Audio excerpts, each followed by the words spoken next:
Hey, this is Eli Campbell. You know, Steamboat is renowned worldwide for skiing, biking, and all that our natural playground has to offer. We're fortunate, though, that the natural beauty here attracts more than just outdoor enthusiasts. From local legends to world-class acts, amazing musicians regularly play the venues in our little corner of Northwest Colorado. Join me as I explore the stories and experiences of these talented artists who bring unforgettable performances to Steamboat. This is your Steamboat Soundcheck. Eli Campbell here with you, the Steamboat Soundcheck podcast. Happy to be joined by Darby and Selby, who are here as part of the upcoming show tonight, July 19th at Schmiggity's, part of Easy Honey. How are you guys doing? Doing well. Very good. Loving Colorado. Yeah, this is not just one of, 15 or so shows that you are doing here in Colorado? Yep. But it's also a pretty special day, if I'm not mistaken. You guys are releasing your new album today, Cupidity Unlimited.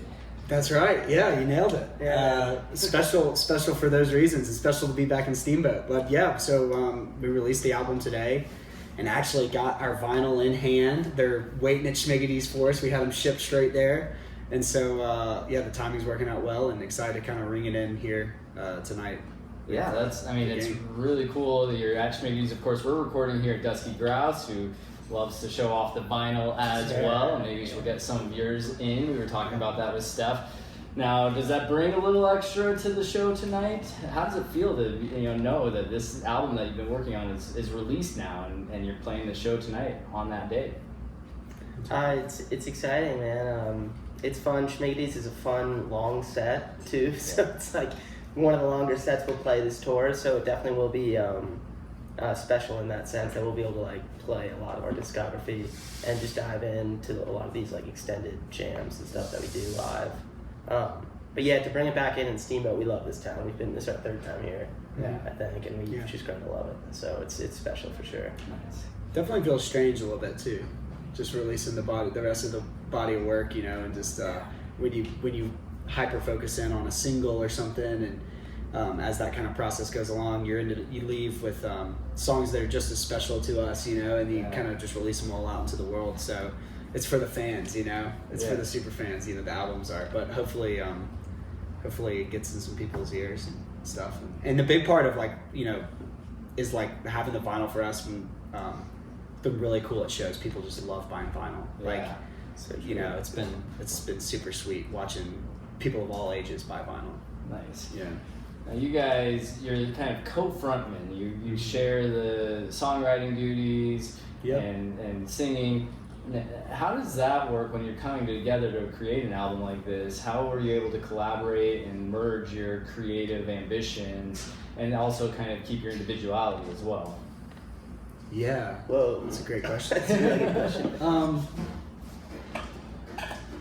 Well, with this album in particular, there were a couple songs that were written together, very together, and then there were some that were more a Darby idea or Selby idea that gets kind of thrown into the greater Easy Honey Blender. Tornado.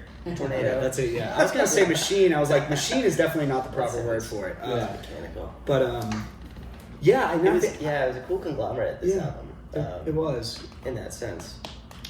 And we were, and I think you can probably hear those differences probably stylistically on this album too. Of kind of maybe if you lean one way and I lean one way, I feel like you can hear it through the songs. This album.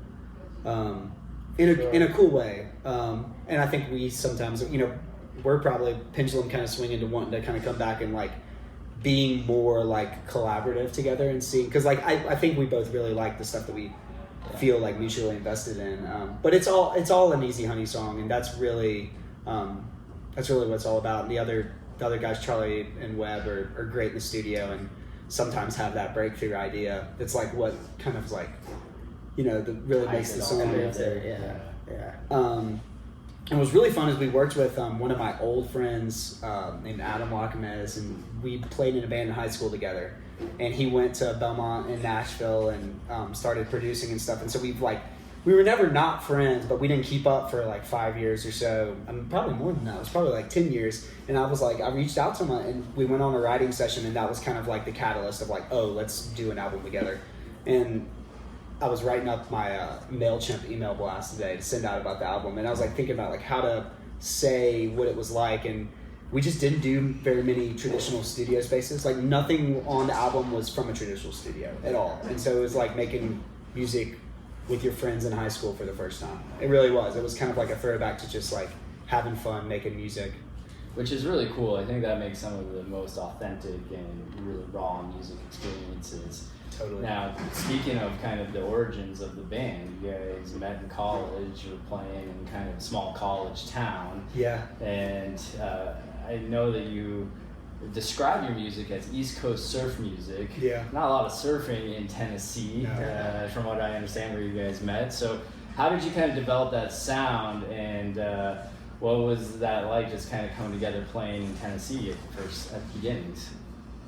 That's another really great question. Yeah, the surfing element came after Tennessee. I was gonna say, there's not a lot of surfing from what my geography wasn't always my best in school. Landlocked Tennessee. Yeah. Well, weirdly, we found some surfing here, which is Yeah. fucking crazy. Yeah. Oh my god. You even surf some of the waves around here, Yeah. in BV and a few other places. Yeah, we saw BB, BB. yeah. We've heard about the Salida wave, and when we were just up in We're in Ridgeway.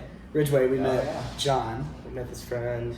John took us out, did a little wake surfing. It was crazy. None of us had ever wake surfed before, and we up on one of the reservoirs the next morning, you know, at altitude, you know, wake surfing. It was crazy. Yeah. But I don't know. I don't know if that was. I don't like I the don't know initial, answer. like the initial album was all super raw, and it was like about as hyper like collaborative as it gets in terms of like the songs that just spontaneously came into being. Like Selby and I started playing guitar together and started writing songs pretty much immediately, and Charlie was our drummer, and he knew exactly what to do, and that was less inspired by like the coastal. I think that was like more of like a nostalgic like college coming of age kind of feeling of a group of songs.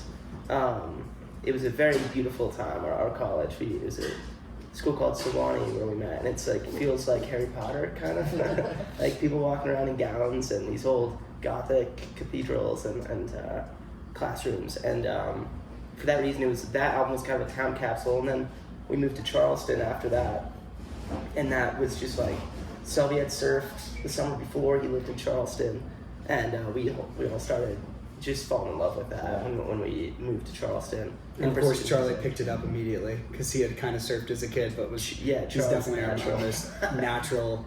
He's our gifted flagship surfer. Yeah, and he like never goes out unless it's like really good, and he's like still really, you know, he hasn't been out like 4 months, and we've been out there like every day. He just looks natural. Like, you know, some people like look natural, some people Just don't. born to surf. Yeah. Well, just born to do anything. But I don't know what that genre really is. Well, I was gonna say, because you know, when you say surf music, there's certain generations that are gonna think like Dick Dale and the Beach Boys, and then you move beyond that. You've got the Chili Peppers on the rock side, and you might think surfers turn musicians like Jack Johnson or Donovan Frankenreiter, but all that usually comes from the West Coast and that kind of mentality. So, what is it that makes East Coast surf music?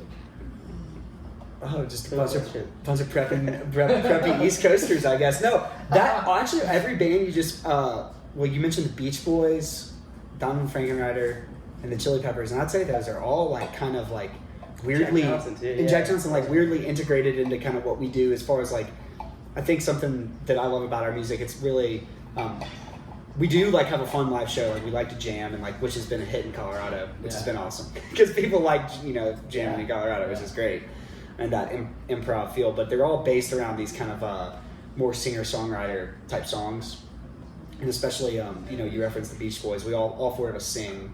That's something that you just don't see as much anymore, like with certain groups. So that's a fun thing we kind of got going on. Yeah. Yeah, now you're playing again tonight at Schmiggity's. Yeah. And I know we talked about it. You met in college. You developed this sound. But at that time, were you dreaming of becoming like touring musicians? I mean, you're in the middle of a 6-month tour right now. Yeah. Is that like, or were you like kind of just trying to express yourself creatively while studying for majors? The latter, I think. It kind of became a realized dream.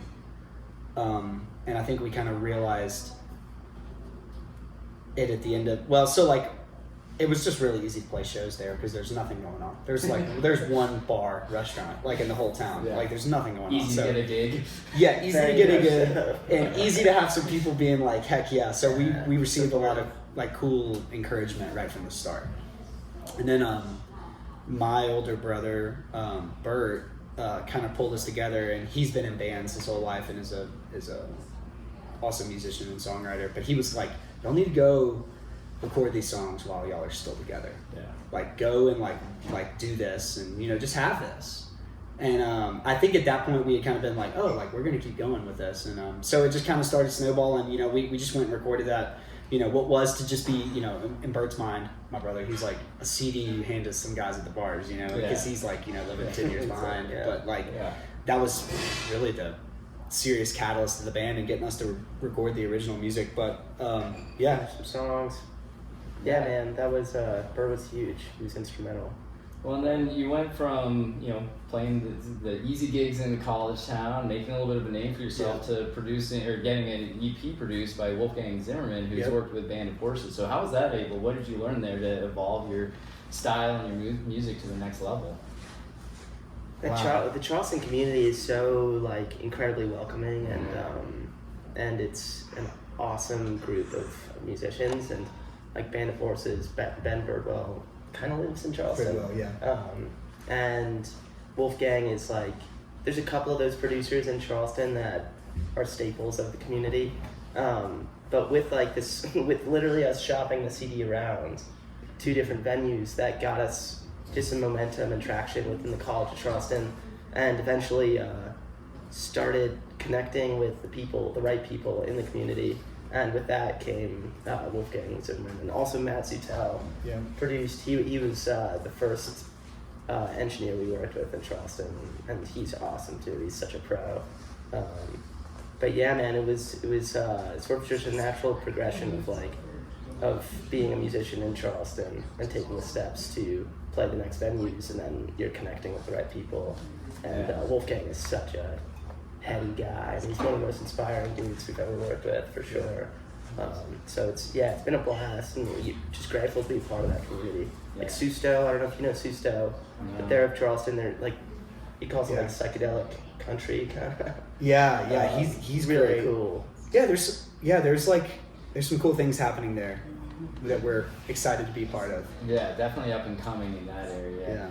And again, for a band that just kind of started in college and didn't have this dream, obviously, now you're releasing the album today. And again, Cupidity Unlimited. And first thing I have to say about that is my son saw the album cover and was wondering, well, what's going on there? It's a young naked boy on a horse. Well, I mean, what more is that a picture of one of you? Is that what more could speak the name, speak to freedom and good times. That's my brother. That's my brother Webster who plays bass. It is, and that was He came across that name, actually. He's the one that threw the name out there. And then we were looking at album potential candidates, and that photo came across. I was like, the name works if this photo is only if that photo. It's so fitting. We'll let you have your name if you got us. It was funny too, because that pony was, we lived out in the country. We grew up in Memphis, but we lived out in the country. We had this pony named Pumpkin. That was Pumpkin in it, and we could never catch the pony. And so it was kind of this elusive thing. So it was just such a funny photo of him sitting there bareback on the horse. And something else about it was we had this really great press photo from all of us looking very cool, in New York. Typical band thing. And we were kind of A-Bing it with everybody, and everyone was like, oh yeah, that's the one. And so when everyone said that, we were like, okay, we definitely got to not choose that one. We definitely need to go with the one that we all like, which is Web on the Horse. You know what I mean? So, it'll be a test to see if anyone buys it tonight. If anyone gets too scared away, we got a lot of money invested in the vinyl, so hopefully, but it's cool. Yeah, and again, talking about kind of the dreams, and you could have only dreamt to be where you are now, and as today is about releasing this album, I'm sure you've already started thinking about some of the next steps. So what are the dreams for the future of Easy Money? Oh yeah. Well, sounds like what's funny is on this everyone's been like, we're gonna go see you at the Sphere. Like the Sphere's the new thing, because we all shook. We were like, Red Rocks in 3 years. Like, that was kind of our shake this Christmas, and so that's part of why we're here right now, is to like be a part of Colorado music. To start these little say what's up and fires meet some people in Colorado. I was having this conversation with somebody just a couple days ago about they had gone to the String Cheese Incident show at Red Rocks. Yeah. And said that someone from Florida was visiting, had never heard of string cheese before, and had never been to Red Rocks, so they decided to take them and said, well, that is about as Colorado as it gets, is taking him to see a jam band at Red Rocks. One of our biggest, I think, kind of plays to date was at a place called the Caverns in Tennessee, and it's String Cheese's festival. They just started it with the Caverns, and it's a 1,000-person venue underground, and then like I don't know how many thousand people amphitheater it is, but we played the first slot on Sunday, which was a blast. But then by the time they got on, I mean they were melting our minds. Yeah, it was a really cool. It was just a crazy cool show. But so that's one of our goals. I think getting to the West Coast soon. Yeah, we've gone to Hawaii crazily, which was awesome, and I think kind of one of our goals is like really continuing to build the surf tour, which it includes like sustainability and kind of something that I know Darby leads us in this is super passionate about, the environment, Mother Ocean, and like incorporating that as well as like surfing into the tour and fun things like in Colorado. We're doing the Mountain Town tour, so we've met folks who've taken us out like wake surfing. Like I said, we went on the Ferrata in Telluride with the dude who helped place all the gear, and it was so incredible. And it's like those opportunities to like connect with the community while we're there. It's like, well, it's connecting with the community, it's connecting with nature. I had this conversation actually with Brett Denon, who does a lift series tour every year where he combines kind of his passion for music with passion for skiing. Oh, it's yeah. kind of a similar That's idea so with cool. surf tour, Yeah. and by bringing in nature and the environment to it as well is really something amazing that I think you guys do. Thanks, man. It truly is the ultimate like community connection of kind of bringing like-minded people and unlike-minded people together, from the cleanup to the show to the surf hang, all ages type thing. We've done it on the East Coast once, and we're about to do it again, and we got some great momentum for that. So it's just like excited to keep that going, and super excited to come back to Colorado. I mean, I know we still got a bunch of dates left, but just like this has been a real treat. That was funny going out with the guy on the Ferrata. I was like, it's a hike. You're gonna need a harness, but it's a hike. And then I was about to throw up over the side of the mountain as we were standing there. I don't know how many hundreds of feet in the air. It was crazy. It was very cool. It's a hike for some people. A hike for someone who's climbed Everest twice. Well, easy, honey. Selby, Darby, thank you very much. So much. It is a pleasure. Hopefully next time you come through Steamboat, you'll stop by again with another new album. Yeah, for maybe sure. we'll be coming to see you at Red Rocks. For sure. Yeah, man. Thank you. Thank you.